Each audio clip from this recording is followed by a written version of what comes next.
We're doing an economic update, a little bit of economics in here, but a lot of economic development, because I'm an economic developer, not an economist. There is a difference. There's actually a big difference. Economic developers, we just like folks in real estate, we have certifications that we study for. We have a pretty grueling process. If you want to be an officially certified economic developer, requires 4 years of experience, a ton of coursework, and a 2-day, 3-part exam that has a 30% first-time pass rate, all that kind of fun stuff. So we do, those of us that get the bug and decide to make this a lifetime thing, there is quite a bit of that. And I'll talk to you all about, my goal is to have you leave here today as economic development disciples of the region and giving me feedback and being part of this work that we're doing. So a little bit about myself, since I've been here for maybe 5 years, who knows. And it has gone by in an unbelievable flash. I was a military kid, so moved around, dad's fault, not mine. Texas, Ohio, Alabama, Louisiana, military assignments. And then through reasons outside of that, I ended up following mom and stepdad to places, Salt Lake, Rhode Island, Phoenix, and then before I came here, Sacramento. But so my goal is not to add more driver's licenses to my history. It's really, I'm absolutely in love with the desert Southwest. I did finish my bachelor's in Arizona, so I was there about 20 years here in the Southwest. And learned a lot, really coming up in economic development, young in my career, in a market at that time that was figuring out how to correct a lot of big challenges. So I like to think that I have the really special and unique opportunity to bring that and translate this here. I did local government work in municipalities in Arizona, a really fast-growing community called the City of Maricopa, not Joe Arpaio's county, because people always ask that. But this little community went from 1,500 to 45,000 people in the 8 years that I was there. We were doing, I know, people that get real estate, right? When you're doing 800 single-family permits in 30 days in a double-wide trailer, that's baptism by fire. You don't have to be Southern to know that. So it was a really amazing learning experience. Ran economic development for Scottsdale, and before I had the pleasure of coming here, I spent a couple years in Sacramento with a regional EDO. And it's funny, as you all know, speaking of politics, when I first came here, I had some really wonderful board members that said, Danielle, I just want to give you a little bit of advice. On New Mexico politics are really tricky, and they're deep, and everybody's, connected, and that's a beautiful thing, and also can be a challenging thing. And I said, well, I completely believe you, but at least I spent 2 years getting whooped in the state capital of California, so I could be prepared to be here. So it was a lot of fun there as well. But we've done quite a bit in the last 4 years. I'll talk all about that, about our strategic plan, some economic stats that I think will be interesting for you all to have in your back pocket, and some big initiatives that I would be unbelievably thrilled to see all of you and anyone I ever talk to champion and get excited about, because I think they're actually some of the most critical drivers that we can see of our economy and community. As Kent mentioned, our permanent fund is through the roof, right? So it's really nice to hear statements like, hey, the SIC is kind of solved for oil and gas, right? That's great. We've got plenty of money. That doesn't make people's lives at home better just because our state has a lot of money in the bank. It doesn't make, household incomes grow. It doesn't diversify our economy. It doesn't do all of those things. So while that is a wonderful thing to have that nest egg and know that we've got more money than ever, I think it would be just an unbelievable travesty if we don't sit back and figure out how do we use some of that really wonderful wealth to make people's lives better across New Mexico in a permanent manner. So some of my slides look a little funny, so we'll see. I think they're going to be okay. It's just the screen resolutions. But after last night, everybody's a little tired. I'd love to give you all a cupcake. Do you guys remember, this was from Reese Witherspoon's movie when she's running for student council. And yeah, oh my God, the days. So I just wanted to get a little take from everybody. How are you feeling? Are you an A or are you a B? It doesn't, are you both? Right? A little bit leery and a long night. It is what it is. So we are moving forward and gonna see how we drive things. I was chatting with somebody earlier And you're going to look at the market this morning. For some reason, my husband is like all into Bitcoin, which I've told him I just don't have the mental capacity to really quite understand or grasp. I wish I did, but he's looking at his Bitcoin this morning, really thrilled that it's through the roof. So whatever that means, I think he has $50 more to spend on fishing based on his Bitcoin investments. So we'll just go with that. This is cut off a little bit, but I will send you all clean slides so you can have copies if you're interested. But let me tell you a little bit about AREA, Albuquerque Regional Economic Alliance, because under the bold and beautiful leadership of Gary Tonjes, he was here a long time, wonderful man, tough but excellent act to follow. We used to be called Albuquerque Economic Development.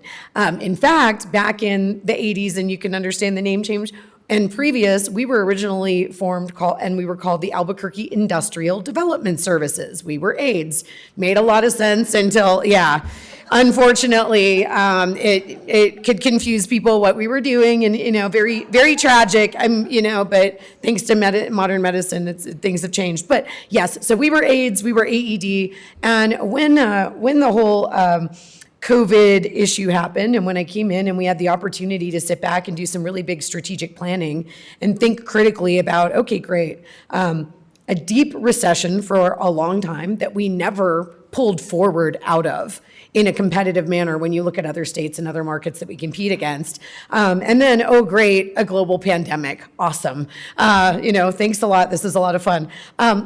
So that was the wonderful piece. I was able to come in here in 2020 and really have the leeway from my board, the support and the blessing to peel back the onion and go, let's just look at everything. Let's look at our full strategy. Let's look at how we're operating and working and really kind of question everything. And I asked them that when they hired me. Can I question everything? What can't I mess with? And they said, no, let's figure this out and let's move forward. So we did a big strategic plan, and a big piece of that was thinking about our organization, our bylaws for, by the way, next year is our 65th anniversary.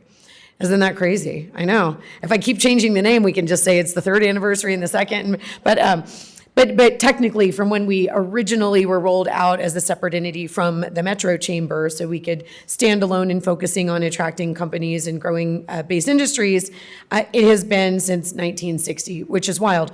Our bylaws always said that we serve the 4-county region and that our goal was to attract and grow jobs. Wonderful things, makes a ton of sense. But we wanted to go deeper into that when we really thought about our updated strategic plan. And I know this by heart, so even though for some reason this slide is looking a little funny, we updated our mission from one that attracts and grows jobs for the region to one that leads and executes strategic initiatives for the purpose of diversifying the economic base to create an inclusive economy for all and raise the quality of living for folks in Greater Albuquerque and New Mexico. That is why we exist. We are trying to make people's lives better. So every day when we get, you all in your day-to-day in any organization, that you've served in or your day-to-day work, there's always scope creep. There's always somebody who wants you to do something here and there. So we're very intentional that if it doesn't serve the purpose of actually ultimately outputting better lives for folks in New Mexico, why are we doing it, right? So when we think about things like attracting jobs and trying to bring in companies, we're always thinking about, are these the best quality jobs possible? When we're talking, and you don't always get the ones you want, but you've always got to be designed with that outcome in mind. When you're working with higher education, what are we really trying to figure out and solve for in the future? Are we trying to keep things status quo? Or are we trying to make it to where people in the community can have better outcomes, to where our kids can stay here, et cetera, et cetera. A lot of cool stuff going on. We also converted from a 501c6. If y'all are familiar with IRS standards or IRS types of nonprofits, a C6 is a business association. So I'm assuming GAR is a 501c6. It exists to support its members. Beautiful, wonderful thing, especially if you're in an association. A 501c3 is a public charity, which means, one, hooray, we're fully tax deductible. So if anybody's, you got any extra cash, let me know. You can write it off at the end of the year. But seriously, the reason it is a public charity is because we actually prove to the IRS that everything we do is to support the greater good. And while we have investors, partners, and folks that contribute to us, they all know that those contributions hopefully will get them a return, So Presbyterian is one of our big supporters. Presbyterian wants to see more people off Medicare and Medicaid, so we can have more, people that are paying more for their health care, and we can grow that piece of the pie. All the banks that invest in us, of course, want to see more people putting money in the banks locally, and we want to see net new wealth, but they know that the ultimate purpose is to raise that quality of life in the community. And so they're going to see direct and indirect benefits. So that matters to us significantly. The other nice piece is it allows us to be a regional entity that can convene partners across the region, help them work together. And I've got some examples. I'm really so excited about some of the conversations we're having now that we were not having at all 4 years ago. Regional trade port corridors, collaboration across entities on thinking about higher education. I'll talk about some of that here shortly. So it also allows us to go after things like federal grants, other charitable grants, foundation dollars that we could not use to augment our resources or support our mission in the past. So those are really important pieces. When you're a nonprofit, and in New Mexico, we have a bit of a scarcity mentality and reality. And I say that to say that we've got a lot of great nonprofits and organizations. Kent was saying there's a lot of money here. How many of y'all think there's a lot more money in New Mexico than we like to admit? Just even individual wealth, absolutely. We've got a lot of great organizations that are trying to do the same things, and we're trying to pull that together. I just wanted to recognize our board. Again, you all can look at this. They're on our website. But to get a sense of the organizations that are driving our mission in this community. And when we redesigned our organization with our strategic plan to be able to tackle some of these big vision issues and big vision challenges, we knew that we needed to shake up the model. So I just want to show you everything past directors here, public sector partners and business leaders also did not exist in our organization before 2.5 years ago. So we went through our strategic plan. We decided a restructure made sense because we were not engaging local government in a formal way. We had a list of 25 different local government representatives that were invited to sit in the back of our board meeting and not have a vote and be an ex officio and not really comment. Well, you can imagine how many mayors bothered to show up for that, right? And we also were not formally engaging all the economic developers in the region. So coming in here, I get handed an organization that says you serve the 4-county region, except if they're in Sandoval County. So you kind of have to take a client up there and then push them over the edge of the boundaries from Bernalillo County to Sandoval County to service them in economic development. I don't know anywhere that an approach like that works. We've got to be unified. We've got to work together and think about how the rising tide raises all ships. It's a well-used phrase, but it's a good one. We also stood up advisory councils so that we could engage the investors in our organization in giving us advice about what needs to happen in terms of affecting economic development in the economy. So I go back to, I'm not an economist, I'm an economic developer. I'm also not, a bioscientist. I'm also not a higher education instructor. I'm not a workforce development professional. So we need all of these folks to tell us what's going on. I'm really excited to share that just 2 days ago, we formally signed an MOU for data sharing with Central New Mexico Community College, with Tracy Hartzler for our talent advisory, so we can start getting big data from them. We'll also be working with UNM on this, and looking at that data and understanding the real outcomes we have in this market, and then trying to figure out the outcomes we're going to need in 20 years if we're actually going to diversify this economy and not just go, oh, good, we have a rainy day fund and we're not really using it in the right way. So this is big stuff. We've not had one of those before. And the reason we want to do it within area as a regional benign, friendly nonprofit is so that, as you all know, whenever any one entity controls something, whether it's data or research, then it's either can be looked at with skepticism or it can be influenced in a way that serves the needs of that organization. That's not a bad thing, but we want to look at this through a lens, and President Hartzler wants to look at it through a lens of what serves the greater region and New Mexico. So this is going to be a really cool piece of work and a very big piece of work that we're going to be tackling. And so when I talk about economic development and the type of work that we do, area does, and I'll show you some of our business development stuff. I'm trying to fill as much time. They told me 90 minutes. I'm like, dear God, is this like, do you have to have 90 minutes for like points? Okay, anyway. But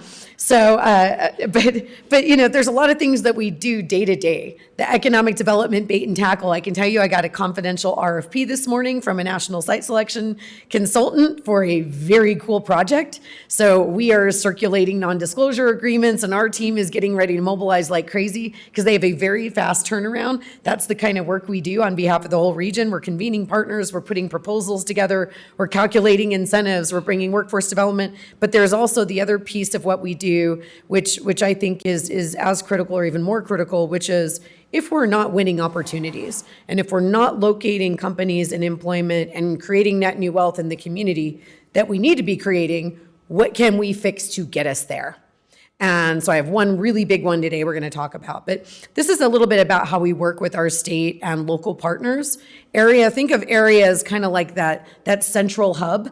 We work directly with the state economic development department because they own the statutory and discretionary incentives at the state level that very often are needed to close gaps in deals.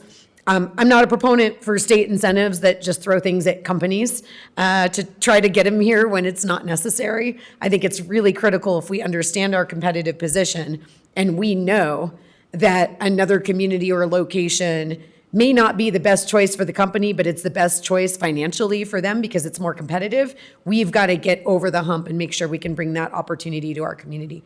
These are all of our current public sector formal partners. So these are local governments that have formal agreements for partnership with us. I can tell you I will be in Berlin tomorrow afternoon giving a presentation to their mayor and city administrator to talk about them getting engaged, as well as next week with Torrance County.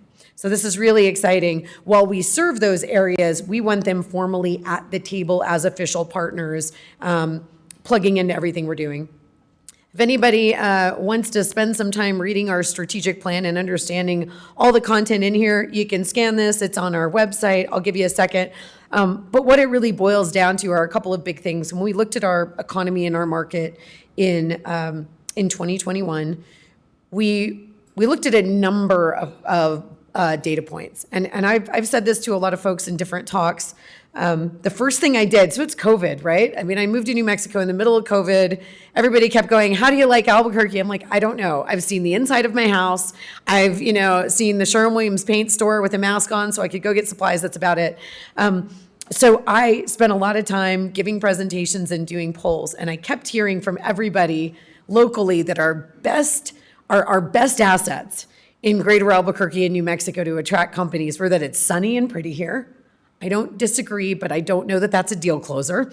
And I said for many years, I'll still say it. Then how come Boise's doing so well? Because the last time I checked, it's hella cold. But they've done some really unique and creative things. So, and then I kept hearing, well, there's no earthquakes or natural disasters. Okay, so we really looked at our entire region. We validated the target industries that we should be focused on based on our aptitudes and skills and the resources we have in the community.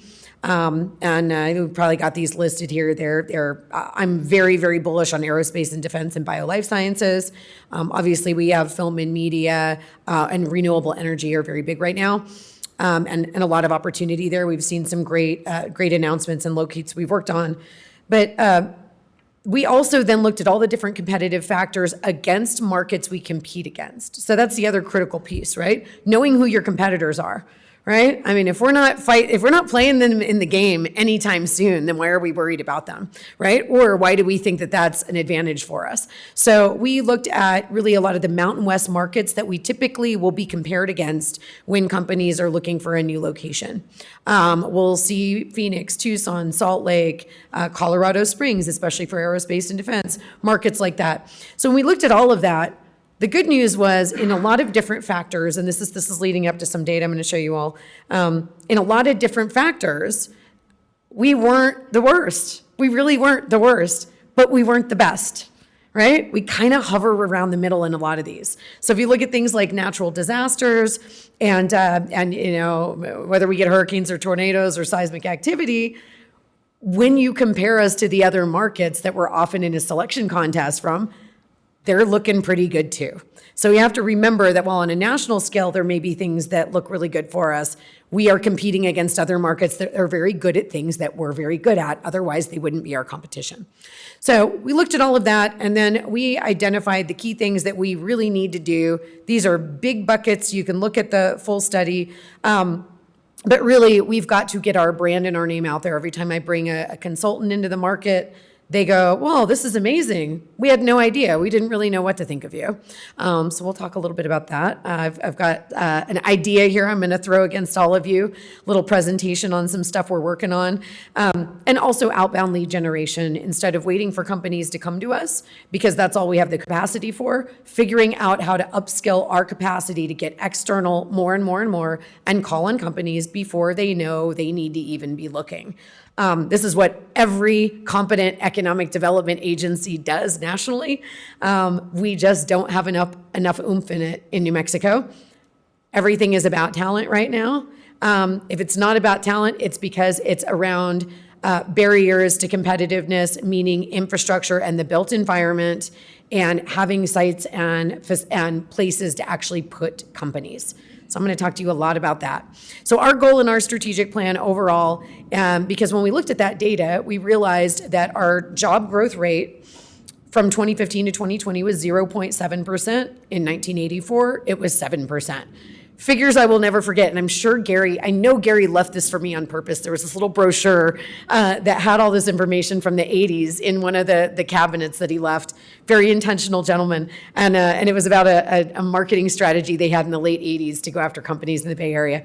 Anyway, so this really struck me, and when we looked at all the data, we said, if we want to, so let's say we do compare ourselves to mid-sized markets, 500,000 to 1 million in population nationally, where do we sit in job growth? Just job growth. We're not even tackling job quality at this stage, right? We're starting with the basics, man.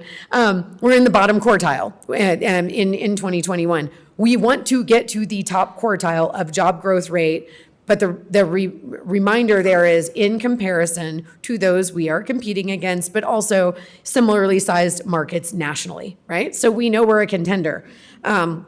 That is a really big lift. I think it was early 2022 when I remember seeing a press release from the state saying, "Hey, awesome, we've regained all the jobs from COVID. Isn't that wonderful? We're winning." And I'm like, well, yeah, but Boise has grown by 6% after their recovery from COVID. So it does us no good to compare continually to where we have been if we're not looking at where others have been and where these trends are going. So everybody pretty much in concurrence? All right, I got like fun smiling faces, friends of mine here. So this is really cool. This is a recent announcement. So I want to share y'all some good news, some really great recent announcements we've had, and then I'll talk a little bit later about some of the critical pieces we have to put in place. This is amazing. Ebon Solar also, there's the announcement, and we did not work deeply on the Maxion project at Area. We worked deeply on the Ebon Solar project that is slated to go into Mesa del Sol. And the type of work that I think most folks don't realize that happened on the economic development side. This one was led by actually Deloitte's team out of Chicago, site selection firm. This past January, called us, reached out. I can tell you that our team has logged hundreds of hours on this project. They called and came out and brought an entourage of 14 people. We took them around the region. We lined them up with non-disclosure agreements and every single partner you could think of. We brought in the state, and actually they also filtered this through the state partnership. We had every utility at the table. We had multiple sites we put in front of them, a lot of engineering discussions. So we hosted them on multiple visits, and one of them was really great because they called us and they said, well, look, next week we want to interview like 8 different groups. And we're going to do it virtually because obviously they are overseas. We're going to do it virtually, and we want to talk to all of your higher ed partners. We want to talk to your staffing agencies. We want to talk to other companies about what it's like to hire here. And then in another week, we're going to actually come on site and look at all the utilities. So they call us back 3 days later and they go, never mind, in 2 business days, it was a Thursday, and they said Monday, we're doing all of it in person, and we need you to orchestrate all of this. So that's the kind of work we do to try to close these deals and bring it forward. So really amazing. I'm very proud of that. As you'll see me connect the dots later, projects like this do not happen. And still, while I am very confident, because I believe they've actually closed on the property and gotten their industrial revenue bonds done with the county, if we don't get investment in for public infrastructure that the state's promised, we're in a little bit of world of hurt. So this is why it's so critical to get these infrastructure pieces in place. Water, wastewater, especially in a sustainable way. They're also very big believers and very committed to recycling and reusing water in their processes. These are some other recent announcements, just so you all kind of go, what does area do, right? You're talking about all this really big vision, cool stuff. That's great. Like, what companies are you actually bringing here and working with? So these are some recent announcements that we've had just this year and some other ones that we've worked with continually. So we're really excited about that. So in terms of material influence, I like to use the word material influence because I heard a really smart economic developer use this like 15 years ago, and I'm like, oh, that's cool. And what that means to me is, but for our involvement as an economic development agency, this project probably would not have happened. Or we had a significant role in assisting them that impacted their decision. And so I only allow my team to take credit for 3 years worth of economic impacts because you never know what's going to happen. And a company may come in and say, yeah, by phase 3 in year 12, we're going to do X, Y, Z. Well, it's kind of hard to take credit for something a decade and a half out. But just from what we've worked on this year, you can see the potential economic impacts at 3 years of stable operation for these projects. Not bad, especially when you think about an organization that's operating right now roughly on around a $2 million budget or a little bit less. So really grateful for that, really pleased.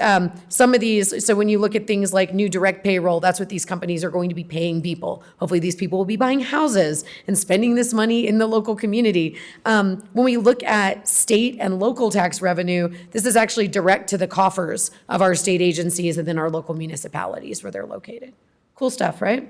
Fun numbers, but you got to see it on the ground. Yes.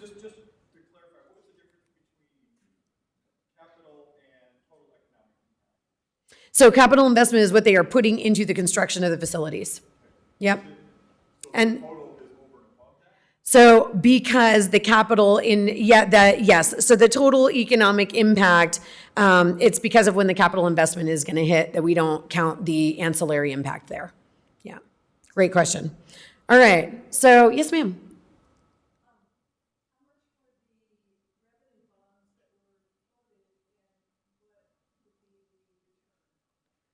Okay, so good question, and I'd have to pull the county IRB to give you an accurate one on that. But so everybody familiar with industrial revenue bonds? I can do a quick high-level lesson on it really quickly. So are you a little bit? Clearly, if you're asking the question, then you know it. Yeah. So the industrial revenue bonds, using the term bond is a little bit misleading because they're not required to sell these in the market. They can purchase them themselves. This is a mechanism for a pilot. This is a mechanism for our local government agencies to essentially say, we are going to waive a portion or even a majority of your property taxes in an abatement, and you're going to do a payment in lieu of taxes. So you're going to pay a fraction of what you would be paying, and then they have terms and agreements there. So City of Albuquerque can do 20-year terms. Typically, the abatements can be anywhere from 60% to upwards of 90% of what they abate in those property tax revenues. What that means is the company is now allowed to put that significant savings in their pro forma. So the way I always answer the thing on the savings for the company can be very significant, but 100% of nothing is nothing. So if you don't get the company without it, you get nothing. Yeah.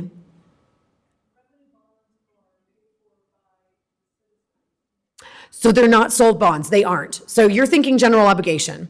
So that's why I said the term industrial revenue bond is very misleading.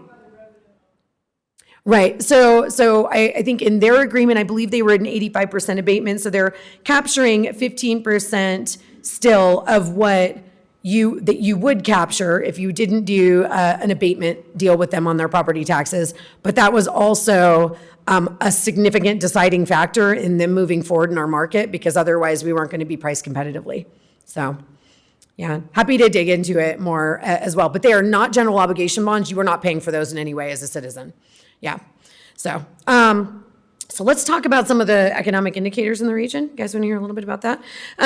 So going back to this whole strategic plan concept that I talked about, right? Back in 2015 to 2020, 0.7%. We were in the fourth quartile of other markets between 500,000 and 1 million in population in terms of job growth rate. We track these and we provide to our board an economic prospectus every June. So I'm going to share some of our June data with you guys today, because honestly, I didn't quite have the time to make sure we update it. It doesn't change that dramatically over quarters, so it's pretty accurate. And we'll update it again in January for our board as they come online for 2025. But we updated this looking at 2018 to 2023. So giving ourselves a little bit of an update and actually capturing the COVID years. And cool news was our overall job growth rate was 0.9%, still not a great job growth rate, but it put us in the second quartile of all those comparison markets. We are now back in terms of what's currently predicted for us to be in the third quartile between 2023 and 2028. So as you can imagine, this gives me more than a little heartburn, because my goal is to get us into the first or back into that second quartile and have that type of sustained growth competitively. So this is a little bit more color to that. I'm going to share all these charts with you. It's a lot of words, but really what this one means is we like to look at also different markets and see how we're trending among these in the national landscape. So when you look at the Mountain West, South Atlantic, et cetera, we really like to see what's going on overall in the Mountain West, because obviously that's where we sit, and typically where we're competing against. This one talks a little bit about how our metro experienced its growth. So our aggregate growth, 4.6%, but 0.9 annually between that in that stretch, got us about 17,000 new jobs, which is great. But it put us 26th for compounded annual job growth, right? So when you look at all these things and you look at some of our Mountain West competitors, again, we are sitting a little bit at the bottom of the list, which is not something I love when I'm seeing like Provo, Utah hit a 3.6% compounded annual growth rate. So let's talk about some of those indicators. When I talked about all the different things that input our economic growth and the things that we are tracking in area that matter, and I think this definitely will matter to all of you when you're thinking about our ranking and thinking about things like population, right? I will tell you all, we had a question from a client, which wasn't really a fair question because I know he studied our market, but we were talking to a client earlier this week, and a group that's looking to invest in some industrial property and expand into the market, which is awesome. We want to bring more investment dollars into the community. And they said, well, tell us about your population. Are you growing or not? And I'm kind of like got a little itchy because I know that we have generally flat population. My team member, Chad, who's amazing and really runs a lot of our data and leads our research, he is a trained economist. He quickly said, but let's talk about the growth areas in our market, right? So those rapidly growing neighborhoods and communities and what's going on there. So thinking about, for example, the village of Los Lunas, a lot of employment is coming online there because of their industrial facilities. Really, really important thing to be watching and tracking on. So just an overall population growth rate doesn't tell the full story, but population growth still matters. And when you see, I've got a couple slides here, the rank and the count, this means we are 7th out of 11th in terms of this change in numbers when we look at our competitor markets, right? But we're 11 out of 11 in terms of the percentage of change. Does that make sense? Cool. So, because you're going to see a little bit of a trend here. So, how are we doing? We expanded 0.6% in that in terms of population growth.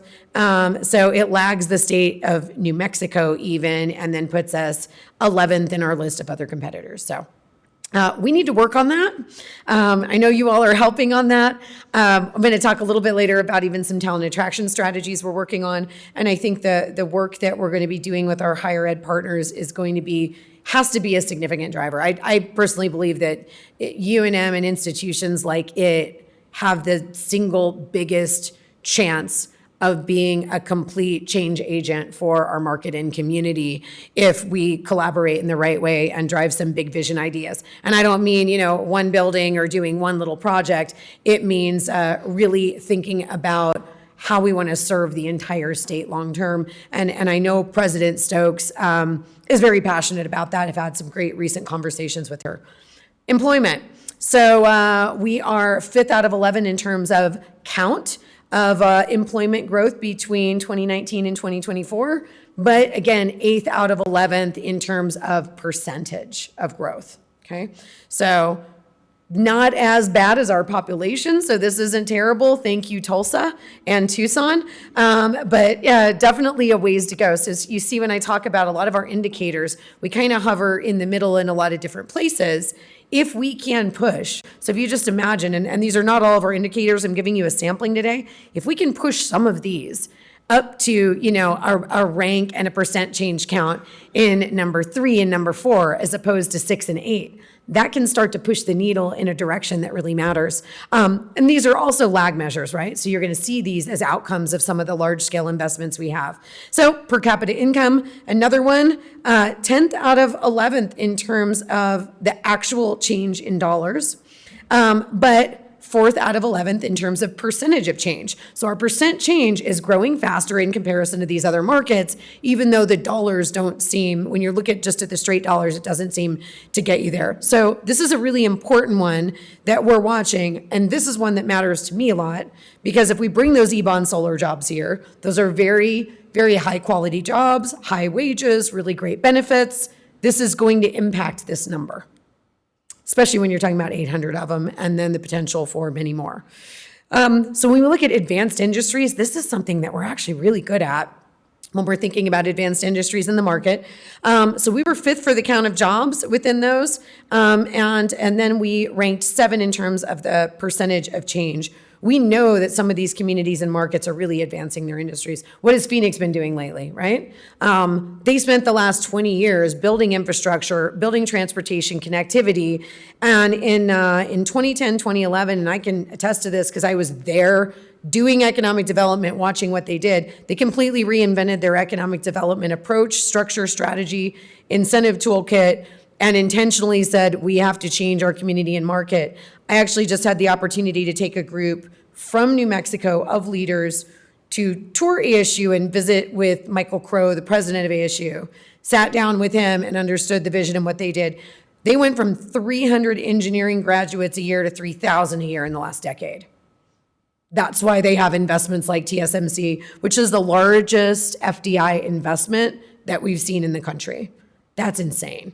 Not saying that needs to be our target or we want to be just like that, but my goodness, we have an amazing semiconductor industry in this community. Can we go after that a little more bullishly? Absolutely. It's going to take infrastructure investment and it's going to take significant higher education vision to do it. Government industries, this is like one of my pet peeves. This is where it's not good to be high on the list, guys, okay?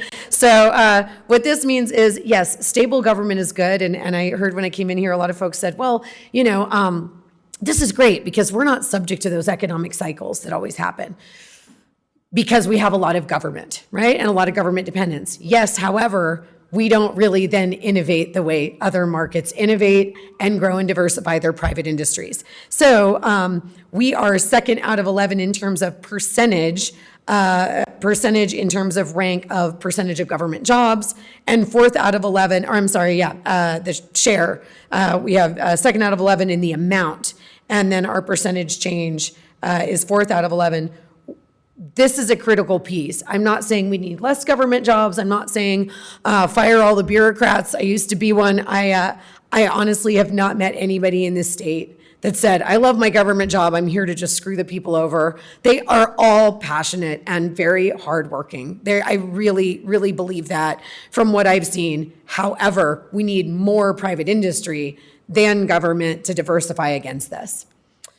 And then this is one, though, that I think is extremely promising and exciting, and another reason why we need to double down on the things that we are good at, right? From a presence and growth of STEM occupations, the jobs we have in science, technology, engineering, and math, right? We are 4th out of 11 in compared to all these others. And from a percentage change, 3rd out of 11. That means we are growing faster in STEM occupations than many of our competitors. When I show clients and companies this, they go, oh, wow, that's really interesting. We want to have a line in on that, because now they're seeing you could be the market to watch. You're kind of that, underdog that's going to pop up, and one to really maybe be the, I'm full of puns today. Oh my God, I really am tired. The big fish in the small pond, all those things, right? So this is a really important one. However, for STEM completions, we are not graduating to the jobs that we're creating, right? So going back to why I am so excited about big partnerships and conversations we're having with our higher education partners, they get it. They want to affect these things. And I think sometimes it's just got to be the right moment in time. It's all about timing. It's all about bringing the right conveners together. And I think there's some really big excitement potentially over what could happen even on investments in our downtown core. So stay tuned for that. That's what I can say at this point. Stay tuned for that. There are some very real and very aggressive conversations going on. And this is just another thing that illustrates this. Now, of course, I'm not showing the whole U.S. We carve certain. You always I'll tell you a little story. One of the first jobs I had out of college, which is why I think I love the Southwest so much, is I also have an anthropology degree, so I love all those things. But I worked at the Heard Museum of Culture and Art in Phoenix. And there was a wonderful woman, we'll call her Jamie to protect her innocence. It's not Jamie, but she was running marketing at the museum. And I had no clue what I was doing. I think I'm like 22, and I'm managing all of the ticket takers and doing a little bit of marketing work and learning how to do membership work. So kind of my first nonprofit soiree. And so she would always, part of the way the museum and the marketing department was measured was how many people came to the museum. And so she found a fancy way to start counting every single person that had a meeting in any room, even if it was an internal meeting. So we're all like, Jamie's fudging the numbers, right? Like, this is ridiculous. These aren't actual museum visitors. And then she took a new job and left, and we're cleaning out her office, and she had all these books. And one of them was this tiny little book from the 60s that said how to lie with statistics. And I just thought it was so funny. I stole it. I kept it. It's still in my office at home. And it was kind of like a funny book. I don't think she was using it as her mantra, but it was just kind of funny. So anyway, my point is these are real data points, but of course they are presented in a way that makes us look good. But when you look at these states, we do have the 4th largest market in terms of jobs in scientific research and development, semiconductors, and electrical equipment. So this matters significantly to the companies in those industries that are looking for these competencies. And our job growth rate, 18 to 2023, when you look at this specific occupational sector, is through the roof. I mean, we are right there with Austin. This is pretty cool. So these are the things that we're selling and talking about when we're talking about our market and community. Would love you all to steal this, share it, put your own name on the slide, do whatever you want, but talk about those things that are really exciting that we have a really, really standout opportunity in and some standout data points. So I'm going to tell you really quick about how we do. I'm going to shift gears a little bit on the business development piece and the work that we do there. When I mentioned us working projects, and that's really the core work of what we do. We work and respond to client opportunities, companies that are looking to come into our market on behalf of all the communities in the region and in partnership with them in the state. So right now, since last July through June, because I was lazy and I used an old slide, but these snapshots are pretty consistent. We worked or responded to 133 different opportunities, different business opportunities that were looking at our market in some way, shape, or form. 80% of those were in new attraction, meaning 20% of those were existing companies that were growing. You saw Array earlier on the slides. You guys all heard about the Array Technologies announcement. That was a really interesting one to work because that came to our team and to the state from a site selection consultant with this big, 35-page fancy RFP for everything we had to respond to. Some of the questions they were asking were just a little bit odd. And we went, this is not typical for a company outside of our market to be asking. Like, they seem to have specific knowledge of things in this community in a way they wouldn't. We later realized that it was a local company that was headquartered here, homegrown, had hired a national consultant to look at any and every market they could go to. That is, to me, that's some of the most critical work we do, are saving and retaining companies that are in our community to keep those jobs here, several hundred jobs, major investment. I know they have a large presence in Chandler, Arizona. In fact, a lot of their administrative folks are in Chandler, Arizona. I actually have a good colleague in that market who, because he, I guess, respects me or is just an idiot, called me and said, hey, you might want to keep an eye on them. I respect that you're the headquarters location and you may want to see what's going on. And that was 6 months before we got this RFP. So anyway, what was amazing is the community was able to keep it. Array has been located in city of Albuquerque proper. I don't know if everybody realized the city was, of course, trying to keep them and had offered them some LEDA deal closing funds and other incentives. But very quickly, we realized that site was not going to work for them. And they ended up choosing a location in the upper petroglyphs over on the west side, unincorporated Bernalillo County, to make the deal work and to make sure that we are competitive against the other shortlist options they had.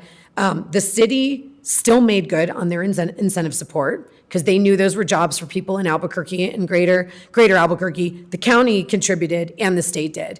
That's kind of unheard of in a lot of markets. That's really a beautiful thing that the city and the county did that together. And that, so when we go, oh God, hope is lost, all of our leaders are crazy. They're not always crazy. This was a really great thing. And so, stay tuned. And also the developer, there was a recent article in the paper, if you all saw it, about what it took for Garrett Development to put this deal structure together. Really impressive. If anybody's ever heard of new market tax credits, they can be really beneficial, and they're one of the hardest and most complex things to put together to help with gap financing, and they've done that successfully. It's really impressive. Anyway, so this is the pipeline we've been working on. Some of our outbound communication campaigns, we're reaching out to consultants all the time. Here's an interesting snapshot right now. So we'll see what happens in the grand world. At least we are past the election as of today, so we can move on with our lives and just start responding to what's going on. Huge amount of what we're seeing, looking at our market. When we say our pipeline, this is everybody looking at us. Look at that number in manufacturing. 97% of the capital investment potential to our market is in a manufacturing space right now. I'm not seeing office users. I'm seeing very few and far between office users for tons of obvious reasons. We're seeing data centers. Who's using ChatGPT and AI? I use it all the time. It's freaking me out a little bit. I feel very obsolete, and also like I have a little bit more free time, and the quality of my work has just gone up exponentially. It's wonderful, but all of that's going to take a lot of significant data processing. There's pros and cons to all of that. And if you're curious, this is kind of like the maximum and minimums of the site criteria that we're seeing. When we aggregate all those requests, and this is really informative to our commercial real estate partners. So they're able to look and go, okay, what's area got in the pipeline right now? And, okay, great. All of the industrial requirements we're seeing are averaging around 340,000 square feet. So are you going to build 150,000, square foot spec space, or are you going to try to go a little bit bigger to accommodate these potential users? So I think this is really informative for everyone. And then I just thought this was fun because it's a cool bubble chart, right? The requirements and the requests we're seeing, these are the sites and how many times each one of these have been submitted to a client opportunity over the last year. So you're seeing a real hyperactivity and a hyper focus in sites that can accommodate larger scale users, right? But also the cool part that I like to see is this is all around the region. So we are truly having the opportunity to put properties from across that whole region in front of clients.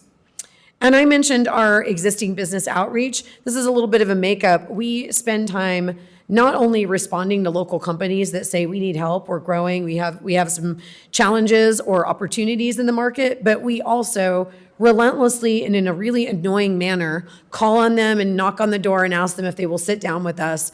And first of all, tell us what's going on, right? Are there buyers or suppliers that you need in the market? How are things going for you, right? Looks like maybe you just had some significant leadership changes in your company. That makes us a little nervous. We want to make sure that there's not a shift for them to be managed outside of the market or to leave the market. So there's a lot of indicators that we look for, but we also sit down with them and make sure that as local companies, they're taking advantage of the different incentives and tools, job training dollars, all of those things that can help them grow faster in our community that are, statutorily set at the state level. So we are an educator and a partner there because we don't have enough resources at the state level to get some of this stuff done. Cool? All right. So I'm going to talk to you about, it's cutting off some of my, so see, like it tried to show up. There we go, targeted recruitment. So wanted you all to know that we are doing a lot of this outbound lead identification research. We subscribe to a lot of sophisticated databases that tell us all these things, but we do this by looking at data aggregation. We're looking for companies that have growth predictors, right? So we'll spend a lot of time scouring information and going, wow, these companies just got, this company just got a DoD award, right? So they've got a big federal contract, or they've got, Series B funding, and they're in a market that is not competitively priced, and they're going to be hiring a lot of the same kind of people that we have here in the community, right? So we're looking for those alignments and using really targeted insights to reach out. And essentially, this is cold calling 101 and sales. And this is just an example of some of the concentrations in other markets for like R&D and semiconductor electronics components. So, we're going to be looking in all of these locations for companies that we may want to pluck from or try to pluck from because there's a competitive or a compelling argument for them to be in New Mexico. And then these are just some of the trends. They're all over the place. We're looking at California, Florida, Texas, Europe, Australia. That's just these are recent data points. And also the industries we're looking at for how we're trying to attract them. And I'll be real obvious. I'm not reaching out to film and media. We've done a great job with film and media. We've got a lot of great expansions. I'm always a proponent of where are we focusing on that we have a gap in and that we really need to grow. All right, so I'm going to talk about site readiness now for you guys really quickly. This is actually the thing that is the most important to me. We have been spending a huge amount I would actually say for the past 2 years, I've told my board it was the most important thing. I'd say for the past 12 months, they've known that very deeply. And since the beginning of this year, they are fully behind it. We actually had a board retreat in Town Hall in June, and they unequivocally, aligned and said, if we get nothing done in the next 12 months, if we're able to move the needle on some site readiness efforts, then that's going to be huge. Little caveat, I mentioned earlier, we're a 501c3, so we're a public charity, so area does not lobby. You can to a minor extent. However, economic development organizations, especially regional ones nationally, our job is to be an educator. We are here to be a subject matter expert. So we do a lot of white papers, we do a lot of research and a lot of education as to what needs to happen for economic development. Just shy of, it makes a lot more sense for me to be leading my team to do research like that and responding to these clients than it is for me to spend a month at the Roundhouse because I'm very good friends with the head of the chamber, right? And that is what they do very well. We have really great leaders on our board that have their own advocacy team. So that's how we work in partnership with other entities. I can tell you our new cabinet secretary, Rob Black, is a very good friend, and we've been working on this subject specifically together for a year and a half anyway. And he is working with the governor and has said publicly many times that they want to make site readiness a top goal in the next legislative session. So I'm going to tell you why. All right, so if we have had a historic lack of investment in site preparation, or if we, companies that, or communities that do have investments, we can flip that around. But if we don't have investment for sites speculatively, so without an end user, it's too wordy, speculatively, if we are not thinking about, boy, that property there is best suited for high value add manufacturing. How are we thinking now? about investment in the infrastructure that needs to go there. Because we're very good at going, well, I guess the developer will come, we'll throw some incentives at them and they'll figure it out. That does not work. That does not work in locating companies here or anywhere else. So obviously, if you look at these current scenarios, these are the lost opportunities, right? States unwilling or unable to invest. End users come, these companies come out, they do their site searches, they look at everything, and then they kind of go, okay, I guess this isn't going to happen. If we can do that soft prep, even the research and the understanding and know what it's going to cost and know where funds are going to come from, even everything up to a shovel in the ground, even though I'd like the shovel in the ground for infrastructure, now you've just dramatically accelerated their outcomes and you've given them certainty, which is absolutely critical. So we've pulled our whole board of directors together, as I mentioned, and investors over the last 18 months. This graphic here is from the Site Selectors Guild. It is the National Professional Association of Site Selection Consultants. And their recent survey says unequivocally for industrial, the number one issue is utilities and infrastructure right now, big utilities, and workforce and labor. That's what I'm worried about. So it's you know what I think is actually really even wild when you go down to political elections was at the bottom of this chart. So I guess that's okay. But seriously, we need to focus on these things in a very big way, utilities and workforce. A lot of people will ask me, I mentioned this a lot in the past, people will say, well, okay, well, what about right to work? Or what about crime? Aren't you getting calls, Danielle, all the time that because of the crime, companies aren't coming here? And my answer is absolutely not, because I'm dealing with the fact that I couldn't even get them a property they could consider.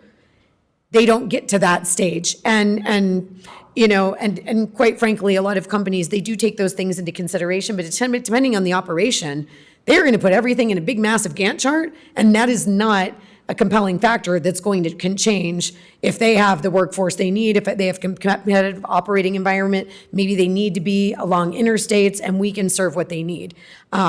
So while I think those things are critical in the community as a citizen and a resident, I also will say that the work of economic development and the criticality of bringing these companies in is what will eventually or should be solving for and supporting or combating things like crime and poverty, right? If we can bring that net new wealth in the community, that's what supports it. So sitting back and saying, well, when the mayor or the governor figure out crime, then we can finally have an economy. I personally think that's a backwards argument. That's me. Please feel free to argue with me. I'm open to it, but that's where I sit in the world. So this is what we have been sharing with everyone. We have definitely shared this with the governor's office, with partners. We are working lockstep as well with a group called New Mexico IDEA. It's the statewide association of economic development professionals in New Mexico. Why does this matter? Because if we want to see things happen at a state level that could really benefit economic development, we also need to make sure it affects and impacts our rural communities, right? And we're actually, I'm thinking about this in a very agnostic way. We really want to help all of those folks.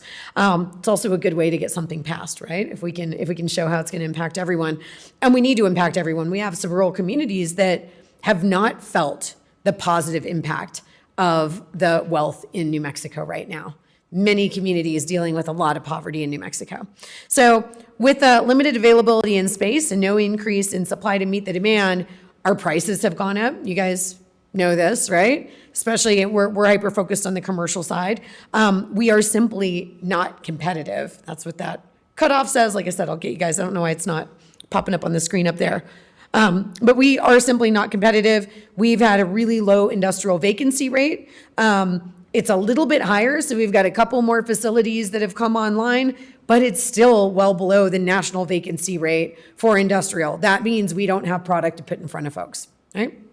So what I have been espousing to everyone is we need three things to be able to tackle this issue in a very big way. Number one is site characterization and pre-development funding. This means you've got a piece of property. What's the highest and best use? Well, that's probably going to require a little bit of a study, maybe some public outreach. You have to put some money into just determining that. You could just go, well, I think, warehousing looks cool there, but probably a little bit more thought is good. So identifying the highest and best use, then understanding, great, let's say we want to put an EBON solar type project. in that site. There are going to be some utility demands that you can estimate for operations like that. And then now you can really start to get to an understanding of what the cost and the timeline could be for the projects you want to attract, right? What I'm excited about when you think about Double Eagle 2 on our west side, unbelievable opportunity for high value add employment and some really cool uses in relation to aerospace and defense, right? But we've essentially got a water line that goes to it that flushes toilets and can't do much else. So you're not going to get anything really significant there if you don't start planning that.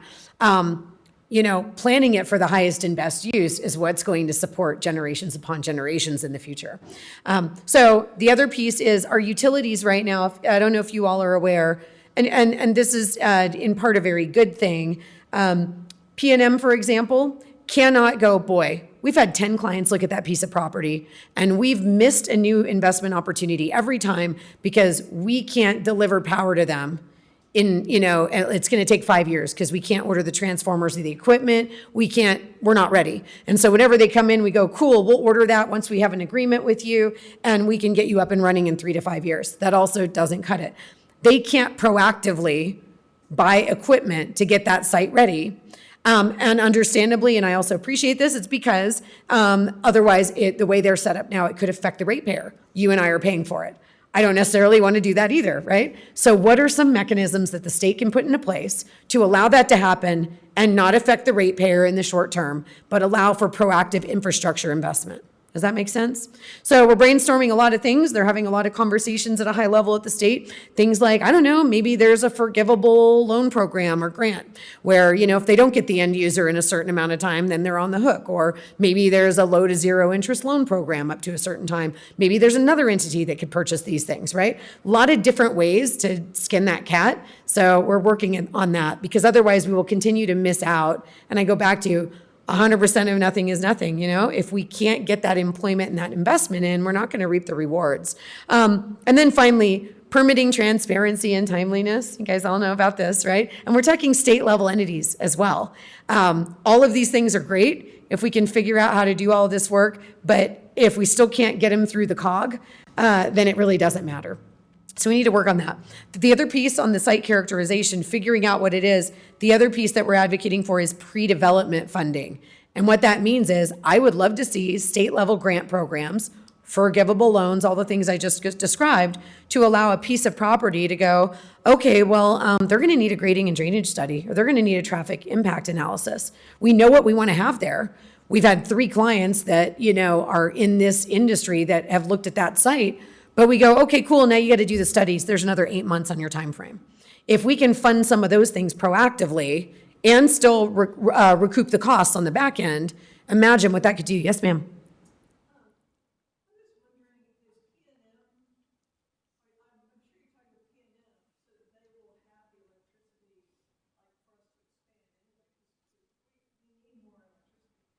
Yes.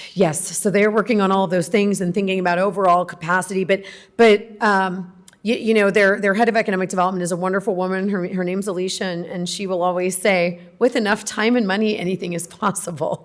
So it's expanding the grid. But really, right now, the biggest obstacle is that delivery system. Because you've got to put in transmission lines. You may have to buy right away still. You've got to actually pay for those transmission lines. You might need a new substation. All of those things and the equipment associated with them are on really massive lead times because of the drive for a lot of these industries right now. So I know, fun little world to live in. And this is just another thing that kind of explains this a little bit more and underscores why we're so bullish on this. We are also, in comparison to these other markets, we have just about the smallest per capita square foot of industrial inventory. So, per individual in our community, we got less industrial square feet than all of those other folks. And I don't even think Austin's a great comparison because, as we know, they're a really big tech market and a big office market. However, oh joy, we're right up here in terms of cost. Oh, good. So clearly something has to change to bring those two things together, right? All right. So this is kind of restating what I just walked you all through. hopefully this gets to the meat of why I think this is absolutely critical. And if you see conversations around this, I would love you to please take an interest and learn more, call us, ask, be an advocate for this if you are so inclined, if you concur or ask us for more data. But number one, this is the three things I just talked about are assertion that our state needs to look at what other states are doing, which is creating mechanisms to encourage and remove barriers to private development. So that's the regulatory burdens, public-private partnerships for infrastructure, what I just talked about, and a third, which I changed last night. I guess it didn't save my edits, but happy to share all of that with you all and give you more info and slides on that. And here's just one really great example. I'll get right there with you. This is just a very simple model. We actually used this with Congressman Vasquez when he was working on getting dollars earmarked for Trisco Vista for the roadway improvements. And we showed this to him. So this is part of the research and education we did. We said, look, if you had 1.8 million in water, roadway, and sewer, that was required to get a project up and running. And we actually did use a real life case study of a project that we lost for this, right? Let's say it's a light manufacturing facility, 200 employees, 100,000 square feet. This is the economic impact assumptions and outputs. So at minimum, you're getting in 5 years a direct impact, and that means dollar for dollar, 1.6 to 1 back, and total fiscal impact just in 5 years of 5 to 1. Who wouldn't bet on? Who wouldn't want that kind of return? And I'm sorry, yes, ma'am.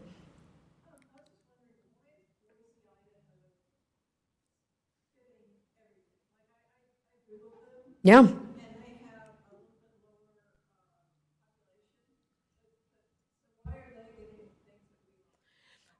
So I'd say they're doing a lot of these things.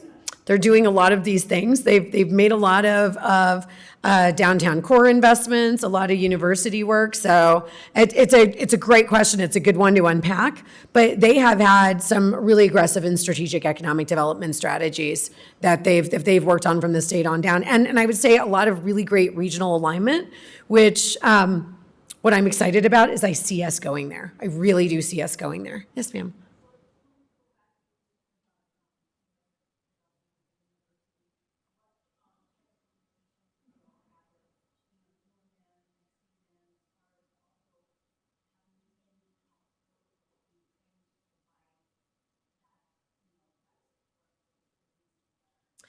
Yes. So I'll say currently today, I would stack C&M and their ability to come into a meeting with the client and offer and create really amazing solutions. I would stack them up against the best community colleges in the country. We can stack them up against Maricopa Community Colleges, which is I think the biggest in Greater Phoenix. They're excellent.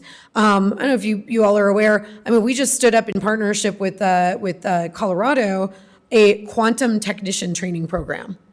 I don't even know what that is. I don't even get it, but it's working on the quantum computers, right? So they are very forward thinking. They've created all of Amazon's mechatronics training that they've now modeled all their training across the country. So they are doing really innovative things. And so these conversations with them and going, we got to understand our data and really now take it to the next level of what are we solving for in 20 years and stop being so reactive. And I think part of the piece with UNM is having very big vision and partnering with either the state or even the municipalities, city and county for some very big investments as well. We've also got to put money into this, right? So it's not quite direct answer, but yeah. And I'm sorry, guys, that my slides are showing funny up here and what's going on. Anyway, so I would love to share with all of you some of the work that we're doing on downtown revitalization. Have you heard about business improvement districts? Have you seen a lot of that noise going around? Would love to, I can't believe I'm actually going to fill this hour and a half. I'm shocked. It's 11:17. So I'll get us to the end here pretty quick.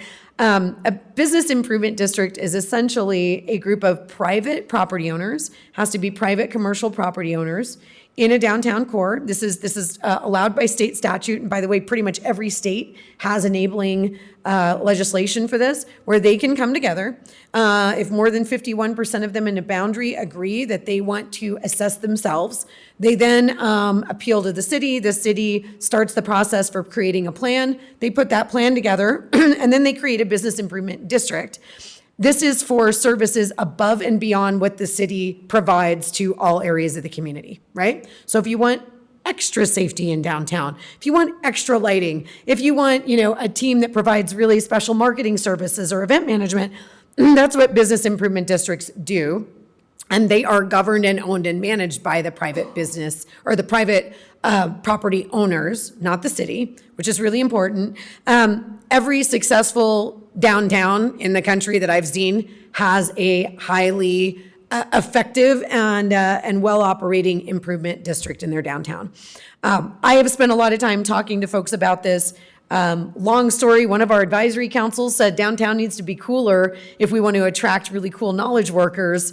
And I went, crap, now I have to worry about downtown, even though we're a regional entity doing business attraction. But I do believe in it, and I spent a lot of work doing these types of things in my previous roles. So please keep an eye on this as well. Again, this is the private property owners self-assessing, but usually that is seed money that then becomes, they can use these organizations and establish them and become more revenue generating. So a great example is that I'm very familiar with in Phoenix is downtown Tempe. So they set up a business improvement district in downtown Tempe on Mill Avenue. Guess what they did? They got the city to hand them all of parking management and event management. Their budget is 4 times what they actually assess themselves on the property tax rolls to operate this group because they are doing all those revenue generating things and driving all kinds of activity into that core and downtown, public safety, beautification, street cleaning, all that kind of things. I believe we need that as one of several components if we want to really start to get our downtown on track. I love our downtown. I office downtown. It's fantastic. It's a little gritty. It's cool. We've got really amazing buildings and character.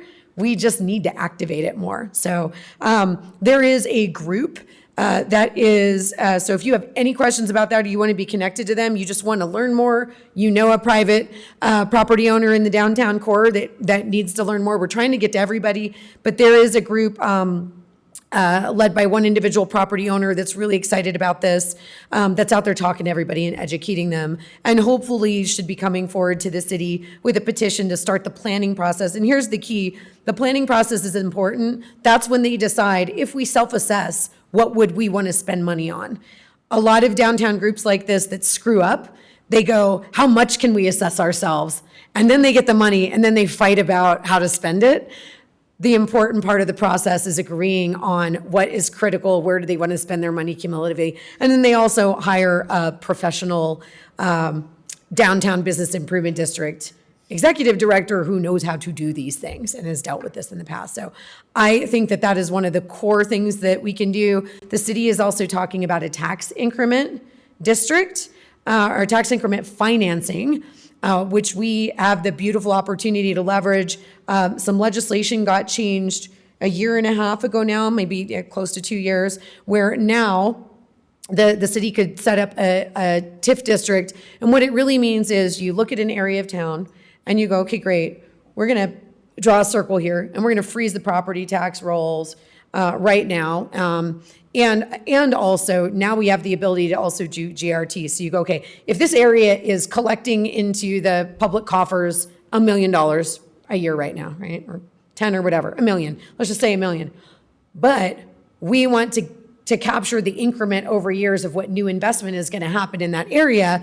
And that's gonna grow to, 10 million a year. You can actually now self-finance that with the tax increment financing district. It's kind of like a TID, but it's a different structure. Bottom line, we have the ability to do potentially up to a $200 million tax increment financing district for downtown, and then have that investment, but the investment has to go back into that area. So that investment, so Matt, how cool can you imagine what $200 million invested into our downtown in a way that improves it? What that could do for not just downtown, but all of Greater Albuquerque. It could be absolutely game-changing. I will tell you, the group that went to go visit Greater Phoenix, they had to finance it in a different way because they don't have tax increment financing. It's been deemed illegal in Arizona, unconstitutional, which is nuts. They actually did a general obligation bond with the university in early 2000s, and the city of Phoenix and the university put $250 million into downtown Phoenix and changed town. These are some of the models at, and also change that entire diversity because they made investments and put students and activated that. So big vision, right? So I'll talk to you all about one thing that I think hopefully will resonate with you all, and then close the sources I want to make. We're all talking about talent attraction. Hopefully it's a good thing if we're able to bring people here. I won't get into the fact that we need more housing. That's for another day and another minute presentation. But we need to bring more skilled talent in the community that is outputting all of the talent they need. There is a lot of need right now with some of our companies that are telling us they're having pain points, especially on those middle management jobs, right? We need 8 years of experience in this industry managing project teams. How do we get there? We have a lot of research and data capabilities in our organization. We can actually look at data sets that say, oh my gosh, you have a shortage in programmers. Well, this community has a lot of programmers and it's more expensive to live there. So you should look there and target them for attraction here. So we're looking at a lot of that. You can also then layer into that which communities maybe have more UNM grads that located out there. Maybe we can appeal to them a little bit. Oh man, this really messed up my slides.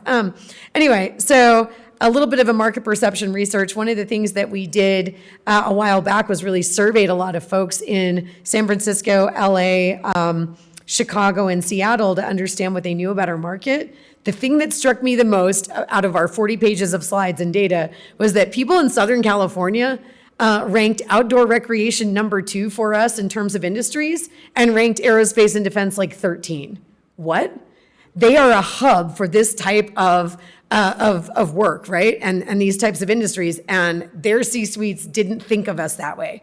And what it tells me is we've done a hell of a good job on New Mexico True and tourism when we pump money into it. If we could do a fraction of that in a business brand externally, we could really be, off to the races. So I want you all to know we do have these resources. Would love anybody's feedback and ideas. Feel free to use these if you're talking to people in the community. This is geared towards people that are thinking about coming here to work. We have virtual tours online. We've got recent business locations and expansions. So if you're ever sitting there going, I wonder what announcements have happened lately because somebody's asking, what new companies or industries are coming, we have it online. And it's really cool. It's in GIS. You can see where they are physically and drive around and see it. We've got higher education ones.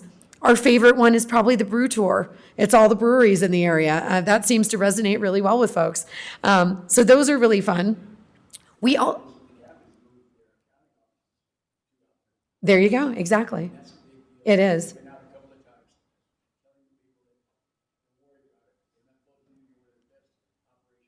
Perfect. Yep. Absolutely. So there is definitely that advantage. And I think we're working on a project right now where the site selector flat out said, you got to sell your community's cool factor, because these are some really techie science geeks and they're going to be hiring a lot of, really, really smart 20-somethings. And so tell us why it's cool, and they love outdoor recreation and all that. So that's great. We also have a website. I still call it beta mode, even though it's been around for a little while. It's live.abq.org. But it has all these things on it, so I would definitely encourage all of you to use this as you're talking to people in the community as a resource. We have a talent profile report. This is a 40-page report we did with CBRE. And like I said, we'll share all of these so you can get all these links. So you can just go to live.abq.org or abq.org and pull this stuff down. This is an awesome report. And by the way, there are video testimonials all throughout this. It's interactive, of people talking that work for a lot of the companies that have expanded here, talking about what it's like to work for those companies, what those companies' investments look like. And another cool one, there's a free cost of living calculator. You can go in here and pick any market in the US and put, if you're making, $50,000 there, what do you need to live in Albuquerque in this market compared to that one? That's a really cool one. Sometimes we look better, sometimes we don't. It's good to know. And it's completely free. We don't ask anybody to even put any personal info in there to use it. And then we also have a free online job board. This is another one. If you're working with somebody and they have a spouse, like a trailing spouse, that is looking for employment, they can go on here and look at all this. And this is a very well cultivated. We only allow jobs to be posted here that we know are bona fide roles with companies in our market that are expanding. So it's not like be a secret shopper, but I need your credit card first. You'll make $80,000 a month. It's not any of those. It's a really great tool, and we're continuing to grow it. And then the other piece that we're doing right now is a targeted advertising campaign. And here's a little example of it. So we've used all that data that I just talked about, and we are actively through areas. So this is the stuff we do that you would never see. We are placing ads in front of people. So for example, it keeps cutting my slides off, but for aerospace, right? The interesting thing is that New York and Illinois is resonating really well with our ads on aerospace. So we're targeting different markets with these ads, and they're clicking on it, and then they're going to our pages. This is just our first, 2 months of data, and we're now 4 months in. We are trying to figure out why Vermont loves our renewable energy ads so much, but they do. So this is really great intel. But our whole goal is to reach people, talk about our industries, and change and impact that perception of our community.